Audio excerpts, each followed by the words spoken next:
The president announced today that all Boeing 737 MAX planes, the new model, are grounded nationwide after a deadly 737 crash in Ethiopia. The president's order is the culmination of a panic that swept over the globe the last week. Here's part of it.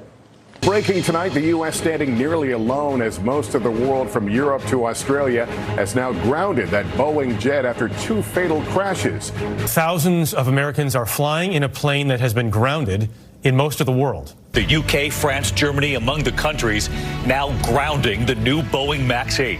Tonight, why they're still flying here in the U.S.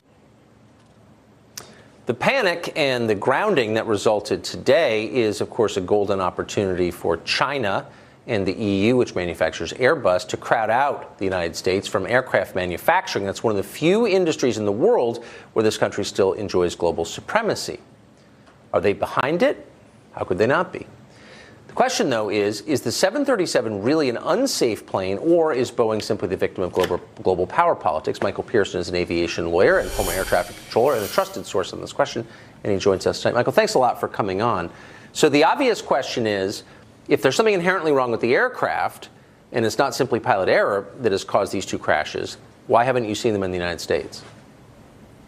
Well, first of all, three things typically lead to accidents: human error, pilots, air traffic controllers, structures, power plants, or software. And what's happened is, over the last few generations, the aircraft systems, the software that run these airplanes, has become incredibly complex. So first of all, is the 737 a safe airplane? Yes. It's been the most used and highest number of miles flown aircraft for decades in its various generations.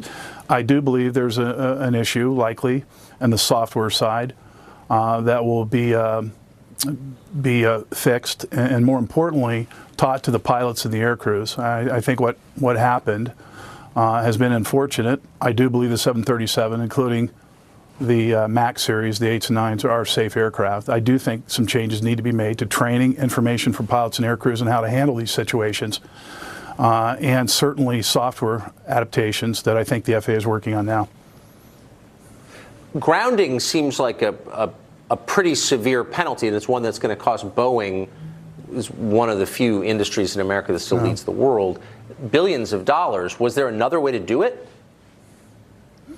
Well, actually, I think President Trump took the appropriate action in grounding. The key is how long the grounding is for. Boeing has already gotten a negative press for these series of events. So I'm not sure how much more of an effect it's going to be on the stock price. It's already down. But more importantly, I think President Trump did the appropriate thing, erring on the side of caution when human life is at stake. If it's what I believe, and people in the industry tell me, and contacts and sources inside the FAA tell me, it's what I stated before. It's a software and training issue, an information issue that hopefully, well, it's way too early to determine probable cause for any accident, will hopefully prevent this from happening in the future. I think the key, Tucker, is to how long does the grounding occur? How proactive is the FAA and Boeing to getting a fix in place and getting these pilots trained?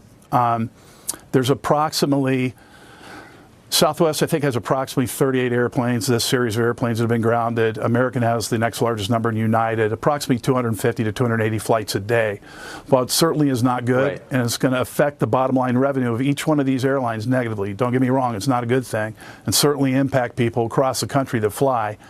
2, 3, 4, 5-day grounding period and rescheduling of air crews and the flying public, I think, is a small price to pay to prevent another horrible incident from occurring. Yes, I mean, if that's what the stakes are, for sure. You're just always rooting for one of the last dominant American companies. But Michael Pearson, thank you for that perspective. You're very welcome, Tucker. Nice talking to you. Jetliners, thank you.